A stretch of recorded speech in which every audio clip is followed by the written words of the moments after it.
reumatoide es una enfermedad inflamatoria, autoinmune, multisistémica, de etiología no determinada, donde la característica es una sinovitis inflamatoria crónica con proliferación sinovial. Fíjense, esta es una articulación absolutamente normal y esta es la sinovial, que en realidad viene a ser una capa delgada que recubre las articulaciones. En la artritis reumatoide hay una proliferación de esta membrana sinovial, formando lo que se llama sinovitis o panus articular. Y esto se convierte prácticamente en un tejido tumoral que va a ir produciendo un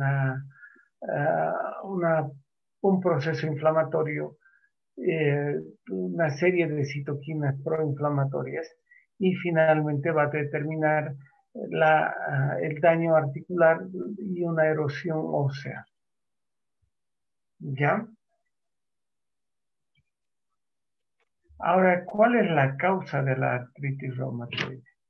Igual que en todas las enfermedades del sistema inmunológico, hay una predisposición genética, un background genético.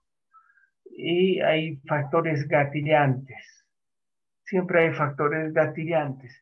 ¿Y cuál es ese factor genético predisponente? Hay genes ligados al HLA-DR1, al HLA-DR4 en realidad, DR4, el DRB1 es un subtipo de este, y en realidad es la presencia del epítopo compartido. La presencia del epítopo compartido son una secuencia son secuencias moleculares que se van repitiendo en pacientes con artritis reumatoide. Y esas secuencias moleculares, ya sea en una dosis o en dos dosis, una dosis cuando uno hereda de uno de los padres y dos dosis cuando hereda tanto del padre como de la madre. Entonces, esos genes que uno hereda de los padres, ya sea en una dosis o en dos dosis, van a producir una predisposición genética a padecer artritis reumatoide. Y si es que uno padece la artritis reumatoide, el hecho de tener el epítopo compartido en una dosis le da mal pronóstico. Y el hecho de tener dos epítopos compartidos a uno le va a dar un peor pronóstico todavía. O sea, si uno tiene los dos epítopos presentes, esas dos secuencias moleculares, tanto que vienen del padre como de la madre, entonces nos va a dar un peor pronóstico de la artritis reumatoide que sufrimos. Ahora, no todos los que tienen el HLA-DRB1 van a tener artritis reumatoide. Tiene que haber factores gatillantes.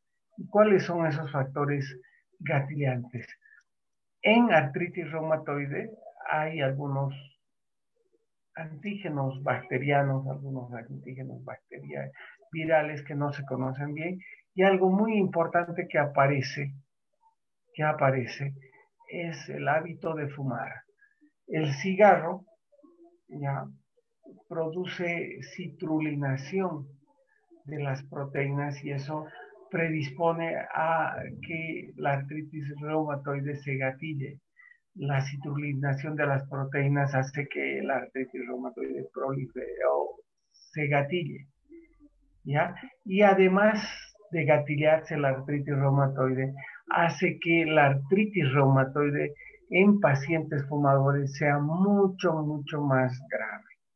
Por lo tanto, una de las indicaciones más importantes en pacientes con artritis reumatoide es de que deje de fumar, ¿no? Entonces, una vez que estos factores predisponentes y gatillantes se combinan, se inicia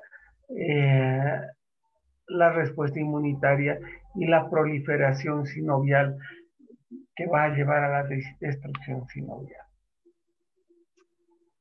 Entonces, inicialmente se va a producir un proceso de iniciación, posteriormente se va a producir un proceso de respuesta inmune celular y una respuesta de inmune humoral. La artritis reumatoide tiene las dos respuestas, celular y humoral, ¿ya? No es solo de tipo humoral, el factor reumatoide es un monocomplejo, es un anticuerpo, una IgM, ¿ya? Entonces se inicia la respuesta inmunitaria, como vemos acá, y eso nos va a llevar a un proceso inflamatorio, y obviamente el proceso inflamatorio luego nos va a llevar a la destrucción articular. Entonces, hay el periodo del factor predisponente, el factor gatillante, eso va a dar un proceso de iniciación del proceso autoinmune. Esto inicia la respuesta inmune tanto de tipo celular como humoral, y eso va a iniciar la inflamación. Y esta inflamación nos va a llevar a la destrucción articular. Entonces tenemos los factores genéticos predisponentes. Ahí juega un rol importante el HLA-DRB1 y en particular la secuencia molecular de la que les he hablado, que se llama epítopo compartido. Y ahí se suman los factores ambientales, como algún virus, alguna bacteria, y van a ver, y en la artritis reumatoide también hay un factor hormonal, puede ser el déficit de algunas hormonas, más que la presencia de estrógeno. Pero en realidad es mucho más frecuente en mujeres que en varones. La relación es 4 a 3 por un varón enfermo, ¿no? En cuanto a la epidemiología, les decía que es mucho más frecuente en mujeres que en varones. Y la relación es 4 mujeres por un varón, más o menos. 3 a 4 varones por, perdón, 3 a 4 mujeres por un varón, ¿no? La prevalencia global de la artritis reumatoide, prevalencia global es de 0,5 a 1% de la población en general.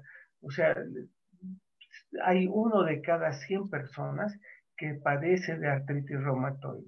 Eso ha disminuido aparentemente con los años. Antes se hablaba de un porcentaje más cercano al 1%, incluso un poquito más. Pero con el uso precoz de antibióticos que se usa, incluso en forma indiscriminada, se ha visto una disminución de la artritis reumatoide y estamos más cerca al 0,5 que al 1% como era antes, ¿ya? Y la incidencia aumenta con la edad. La edad de inicio está alrededor de los 40 años, 35, 40 años. En realidad son personas un poco de más edad que los pacientes con lupus eritematoso sistémico. Eso no quiere decir que no encontremos artritis reumatoide en niños.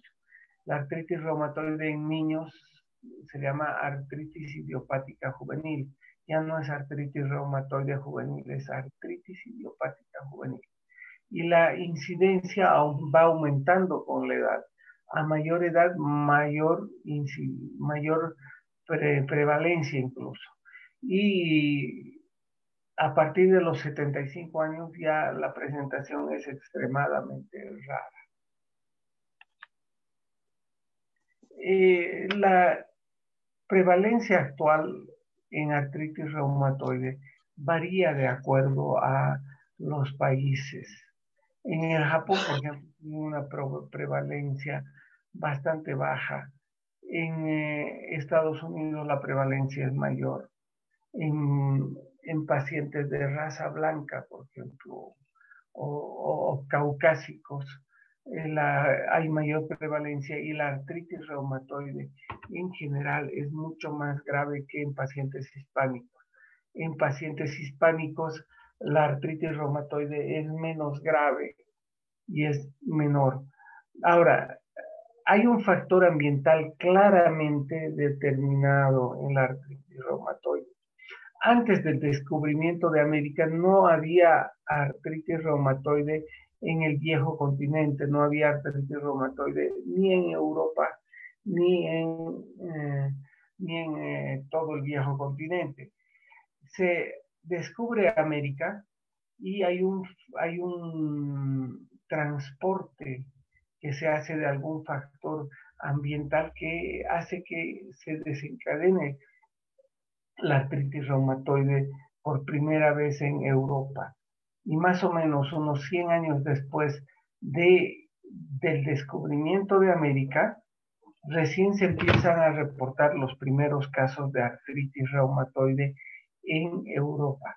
Por lo tanto, ha habido un factor ambiental, hay un factor ambiental que se ha transportado de América hacia Europa para que se produzca la artritis reumatoide.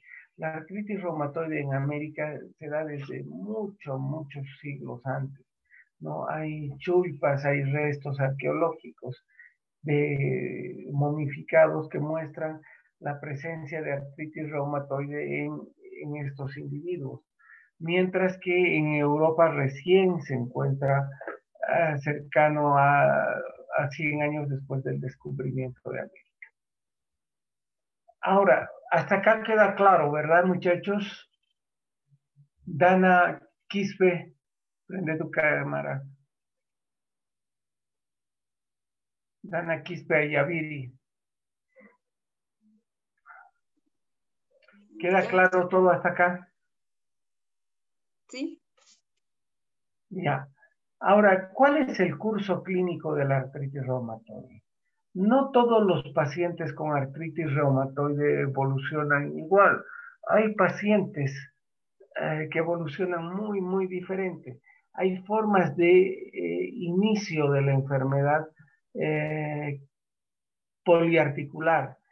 Generalmente la artritis reumatoide se inicia como una poliartritis y es lentamente progresiva. Ya, esa es la forma habitual, pero también puede haber una forma de inicio monoarticular. Y la forma de inicio monoarticular es mucho menos frecuente, cerca de un 30% de los pacientes. Y la articulación de inicio es generalmente la rodilla. Entonces, si uno tiene una monoartritis de más de 6 semanas de evolución, tiene que pensar también en artritis reumatoide. Como vamos a ver en los criterios de clasificación de la artritis reumatoide. Ahora, les hablaba generalmente les hablaba y les decía que la artritis reumatoide por lo general es poliartrítica, poliarticular, por lo general. Y esa es la forma de inicio, ¿verdad? Poliarticular, lentamente progresiva. El paciente no puede precisar exactamente cuándo inicia la artritis reumatoide. Dice más o menos es en enero o febrero que ha empezado con molestias. Primero con sensación de agarrotamiento de las manos, parestesias, y poco a poco ha ido aumentando eso y recién ha empezado que se han inflamado a las semanas. Entonces, no hay un dato preciso de cuándo inicia. Es raro, pero también se da la forma de inicio poliartrítico agudo. Son pacientes que, por ejemplo, a los que los han asaltado o les han robado todos los ahorros de su vida y se han entrado y los han estafado y al día siguiente duermen muy tensos, muy tensos, muy preocupados, no ni siquiera duermen bien y al día siguiente amanecen con una poliartritis donde no pueden moverse. Entonces, eso es excepcionalmente raro, pero es una forma de presentación de la artritis reumatoide, la poliartrítica aguda, ¿no? Entonces está la forma monoarticular, la forma poliartrítica aguda, que son las formas menos frecuentes. La forma de inicio de presentación puede ser poliarticular, lentamente progresiva. ¿Ya? Y el curso clínico, ¿cómo va a evolucionar el paciente con artritis reumatoide? Más o menos un 5 a 20% tiene un curso autolimitado, o sea, hace un brote y después no tiene ni un brote más. O sea, esa es una forma de presentación. Tiene un curso clínico autolimitado, tiene artritis por el lapso de un año, si es una poliartritis simétrica de pequeñas y grandes articulaciones, cumple todos los criterios y después de un año la artritis desaparece. Esa es una forma de presentación. Hay una forma de curso clínico de evolución que es la mínimamente progresiva. Fíjense, esta es la mínimamente progresiva.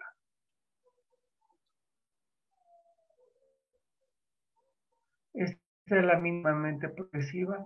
Es un poco frecuente que la que se llama la de curso autolimitado, la mínimamente progresiva va entre un 5 a 20% de los pacientes. Son pacientes que inician también con una poliartritis y una vez que inician nunca hacen una artritis grave, terrible, invalidante, siempre, pero se mantienen como a fuego lento, una artritis muy leve, muy poco, muy poco grave, con poco daño articular. Pero la forma más frecuente es la forma progresiva. Ah, la forma progresiva va de un 60 a 90% de los casos, y esa forma, una vez que se inicia, mantiene la evolución de la enfermedad. Siempre tiene una activación y una exacerbación, y es muy difícil de controlar a estos pacientes. Dana, has apagado tu cámara.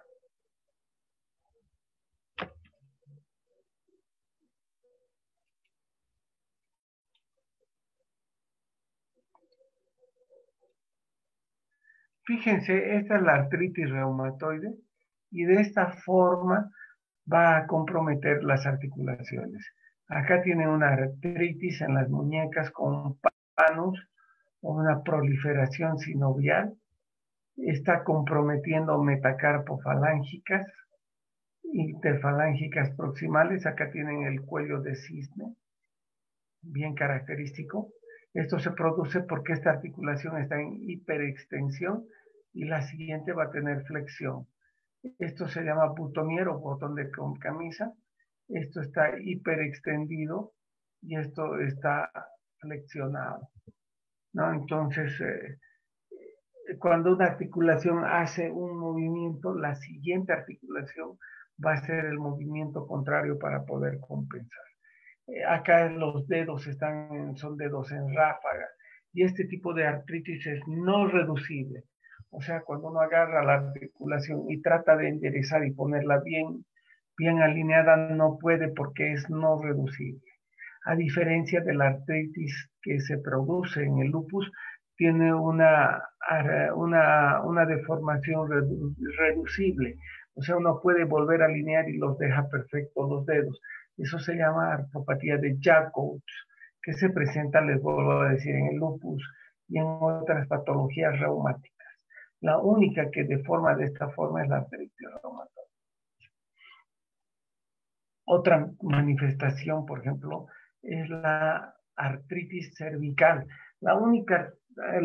El único segmento que compromete la artritis reumatoide es la C1-C2. ¿Por qué? Porque es la única que tiene membrana sinovial. Y acá se produce un verdadero panus, una verdadera proliferación de la sinovial, y eso va comiéndose la apófisis odontoides y se produce esta subluxación ateloidoaxoidea, que está cerca a medir 1 centímetro, y cuando mide 1 centímetro o más, tiene ya indicación de fijación quirúrgica porque si no este paciente puede estornudar y ¿qué va a pasar? Se va a enclavar. Fíjense acá en una resonancia, la médula ósea como está de aprisionada, está siendo dañada por la subluxación arterioaxilar. Entonces, ¿qué molestia va a tener este paciente? Va a tener una tetraparesia de los miembros inferiores, miembros superiores y con sensación de calambres de las manos.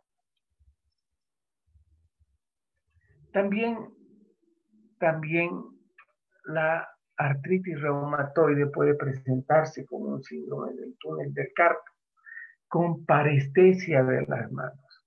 Hay un adormecimiento de las manos y las manos están adormecidas, agarrotadas. El paciente siente que están las manos adormecidas. Entonces, ¿por qué se produce el túnel del carpo? Por compresión del nervio mediano. ¿Y por qué en la artritis va a haber compresión del nervio mediano? Lo que pasa es que las articulaciones de la muñeca a este nivel tienen sinovitis, prolifera el panus, hay una sinovitis a este nivel y obviamente va a comprimir este nervio y nos vamos a tener sintomatología del túnel del carpo. Entonces, en todo paciente que tenga síndrome de túnel del carpo bilateral, siempre hay que descartar artritis reumatoide. Obviamente, la causa más frecuente de túnel del carpo bilateral es el embarazo.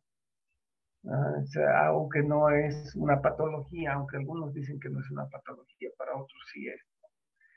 Entonces, el embarazo es una causa de túnel del carpo. Muchachos, ¿me están oyendo? Sí, doctor. Sí, doctor. Ya. Entonces, siempre que haya túnel del carpo hay que descartar que no haya artritis reumatoide, aunque hay muchísimas más causas de túnel del carpo que no son a la artritis reumatoide. Por ejemplo, es una causa frecuente de consulta en reumatología y en medicina general, el adormecimiento de mano. La gran mayoría es por exceso de trabajo manual, embarazo, hipotiroidismo. Es otra causa de túnel del carpo bilateral, el hipotiroidismo. Pero siempre hay que descartar de que el paciente no tenga una artritis reumatoide de reciente inicio. ¿Ya? ¿Y qué tipo de manifestación también va a producir? Va a producir también una artrosis, ¿verdad? Por destrucción del cartílago, con pinzamiento de las articulaciones. Otra manifestación extraarticular, ¿cuál va a ser? Los nódulos reumatoides. ¿Dónde se producen los nódulos reumatoides? En los lugares de fricción o de extensión. Por ejemplo, acá tienen en la superficie de extensión del codo, que es también un lugar de flexión. Acá tienen también otro nódulo reumatoide. Se fijan acá. Acá hay otro nódulo reumatoide. A veces los nódulos reumatoides son pequeñitos, ¿no? Las vasculitis también se dan en artritis reumatoide, fíjense acá. Esta es una vasculitis, esta es una vasculitis. Se puede presentar también en miembros inferiores, en los glúteos. Hay muchas formas de vasculitis en artritis reumatoide. Otra característica son los nódulos pulmonares. Estos son nódulos reumatoides pulmonares que a veces hacen confundir con tumores. No es necesario biopsiar. Por eso al diagnóstico de cualquier paciente con artritis reumatoide siempre es bueno tener una radiografía de pulmón. Estos son los criterios de clasificación antiguos de artritis reumatoide, donde se hablaba de el tener más de 4 criterios clasificaban como artritis reumatoide. ¿Y cuáles eran esos criterios? Una poliartritis simétrica de pequeñas y grandes articulaciones, tenía que ser simétrica, tenía que durar más, tenía que haber rigidez matinal de más de 1 hora. Estaban algunas manifestaciones como nódulos reumatoides, presencia de factor reumatoide, erosiones radiológicas. Y como vemos acá, no todos los pacientes presentan nódulos reumatoides, ¿no? Los nódulos reumatoides más bien son algo relativamente poco frecuente. Y están alrededor de un 30% los nódulos reumatoides. Las erosiones óseas en la radiografía se presentan a partir recién del 2.º año de evolución de la artritis reumatoide. Entonces, para el diagnóstico muchas veces de artritis reumatoide, uno tenía que esperar muchísimo, muchísimo. Entonces, te esperaba mucho y el paciente ya estaba dañado para cuando uno estaba recién confirmando o clasificando como artritis reumatoide al paciente con artritis reumatoide y recién estaba empezando el tratamiento tímidamente, ¿ya? Entonces, estos criterios del Colegio Americano han cambiado y se hacen los criterios de clasificación, nuevamente les digo, criterios de clasificación de la artritis reumatoide, tanto del Colegio Americano como del EULAR, de la Liga Europea de Reumatología. Los dos colegios, los europeos y los americanos, se han reunido y han propuesto los criterios de clasificación, ¿ya? Y mire, tener más, 6 o más puntos es necesario para la clasificación de un paciente como artritis reumatoide definitiva. Y acá también hablan de dominios, o sea, de grupo de manifestaciones. Manifestaciones articulares, manifestaciones serológicas, reactantes de fase aguda y duración de los síntomas. Entonces, todo esto nos va a dar los criterios de clasificación de la artritis reumatoide. Fíjense, estos son los dominios. Acá tenemos la artritis, ¿ya?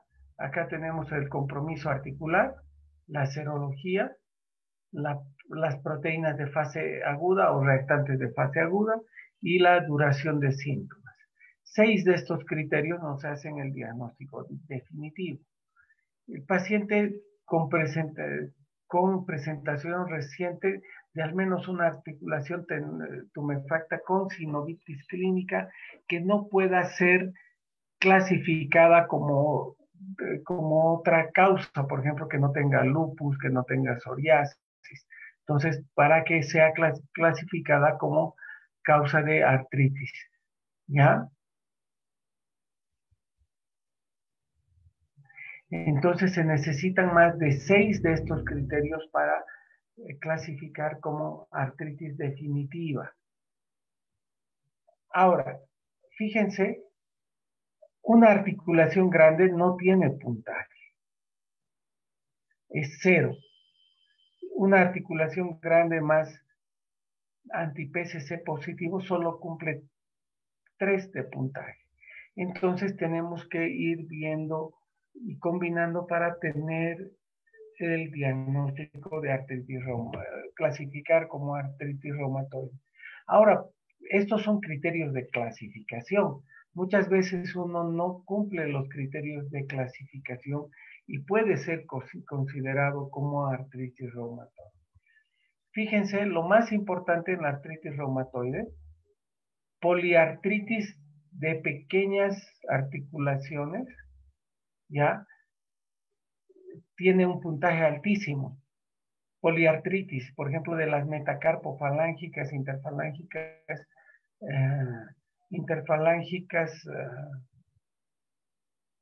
¿qué se llama? Interfalángicas proximales. Por ejemplo, si uno tiene 10 metacarpofalángicas, y entre metacarpofalángicas e interfalángicas proximales, ya está clasificando como artritis reumatoide con 5 puntos. La serología también es importante. Acá toman en cuenta el factor reumatoide y el antipéptido cíclico citrulinado, ¿verdad? Y acá vemos si está alto o está bajo. Esto vamos a desarrollar con calma, no se preocupen. Y las reactantes de fase aguda, la proteína C reactiva, la velocidad de sedimentación, que son las que se toman en cuenta. Aunque hay otras reactantes de fase aguda que también pueden estar elevados y nos sirven sobre todo en artritis idiopática juvenil, como es la ferritina, ¿ya? Y la duración de síntomas. Ahora vamos a hablar del compromiso articular. Habíamos hablado de cuando hay compromiso de una articulación grande como el hombro, la cadera, no tiene puntaje. Hombros, cadera, rodilla, tobillos o codos no tiene puntaje. Entonces, ¿cuándo ya empieza uno a puntuar? Cuando las articulaciones son pequeñas, metacarpofalángicas, interfalángicas proximales, segunda a quinta metatarsofalángicas y la primera interfalángica del pulgar o la muñeca. Ahí ya empezamos a puntuar. Fíjense, 2 puntos, una o más de 3 articulaciones. Y 3 puntos cuando son más de 4 a 10 articulaciones. Y 4 puntos o 5 puntos cuando hay por lo menos 10 de estas articulaciones. Entonces, a mayor cantidad de articulaciones comprometidas, cuanto más número de articulaciones comprometidas hay, mayor puntaje. Cuando hay más de 10 articulaciones entre pequeñas y grandes, de hecho ya tenemos 5 puntos, que es el puntaje máximo. En relación a la serología, les decía que el antipéptido cíclico citrulinado y el factor reumatoide eran los que eran determinantes. Ahora, ¿cuál es la técnica del factor reumatoide? Por muchos años, la técnica que se utilizaba para el factor reumatoide era el látex. Ahora ya no se usa látex, factor reumatoide por látex. Incluso estaba tan arraigado que el médico le decía a su ayudante, al interno, al famoso interno, pedile látex a este paciente. Ya no se debe realizar el factor reumatoide por técnica de látex. Es un método muy inexacto, poco preciso. Entonces, ¿qué es? ¿Cómo se debe solicitar el péptido o por qué método se debe realizar el factor reumatoide? Tiene que ser por nefelometría. La nefelometría es el gol estándar en factor reumatoide actualmente. Ni siquiera es el ELISA, es la nefelometría, que es otro método, que es mucho más exacto para determinación de factor reumatoide. Y el péptido cíclico citrulinado, ¿verdad? ¿Y cómo vamos a puntuar esto? Cuando el péptido cíclico citrulinado es débilmente positivo o el anti-PCC es débilmente positivo, tiene 2 puntos. Y cuando es fuertemente positivo, la puntuación es de 3. Entonces, es suficiente tener una poliartritis con más de 10 articulaciones, más un PCC fuertemente positivo, ya uno alcanza para clasificar como artritis reumatoide. Al menos uno de estos, péptido cíclico citrulinado o anti-PCC, tiene que estar positivo para clasificar como artritis reumatoide. La clasificación de artritis reumatoide cero negativa es muy raro y hay mucho menos de lo que se diagnostica. Acá no saben qué es lo que tiene y le hacen el diagnóstico de artritis reumatoide cero negativa. ¿Por qué? Porque tiene artritis y tiene el anti-PCC y el factor reumatoide negativo. Y en realidad lo que son artritis virales como dengue, chikungunya, que van a pasar poco a poco. Y en relación a los reactantes de fase aguda, son dos. La proteína C reactiva, que también debería ser por método cuantitativo, no el semicuantitativo, por diluciones 1 en 4, 1 en 8, equivalente a 360, a 220, o semicuantitativo. La proteína C reactiva, para ser válida, tiene que ser por un método bien exacto, y en este caso el método que se debe usar es también la nefelometría. Y la velocidad de sedimentación es sencillo, es nada más poner en un tubito y ver cuánto del que se llama cuánto de la sangre va precipitando o va sedimentando en un tubo estandarizado. Y cuanto más sedimenta, hay más proceso inflamatorio. Eso se debe a la diferencia de carga celular. ¿No? Entonces, tiene que haber una PCR y una velocidad de sedimentación altas para decir que ese paciente está con una sinovitis activa. Ahora, eso era hasta hace poco tiempo. El tener una vez una PCR negativa nos decía que no había artritis activa, pero actualmente hay otros métodos que nos van a decir que sí hay artritis activa. Por ejemplo, en la presencia de aumento de vascularidad en el ecodoppler, ¿no? O aumento de inflamación por cintigrafía ósea, con diferentes métodos de contraste, o por resonancia magnética nuclear, en encontrar datos de inflamación. Entonces, muchas veces uno tiene un paciente con dolores articulares que ya han durado más de 6 semanas y que el paciente se queja de mucha molestia, mucho dolor, tiene un PCC muy débilmente positivo, entonces a eso le deja la duda de que si eso no es artritis. Y para colmo tiene PCC, velocidad de sedimentación y PCR negativo. Entonces uno dice, no, este señor está loco o esta vieja está histérica. No, resulta que uno le hace una resonancia magnética nuclear o una ecografía articular y lo que encuentra es una sinovitis con aumento de flujo sanguíneo en todas las articulaciones, lo que nos habla de un proceso inflamatorio articular. Entonces, es la forma de diagnosticar ahora muchas veces artritis reumatoide en forma muy precoz. Por lo tanto, obviamente eso no lo van a hacer ustedes como alumnos o como médicos generales. Ese diagnóstico ya es mucho más fino para el especialista, ¿verdad? Y la duración de los síntomas, si es menos de un mes y medio, lo que es 6 semanas, 0 puntos. Pero si es una poliartritis, especialmente poliartritis, de más de 6 semanas, ya tiene mucho más valor y se suma como un.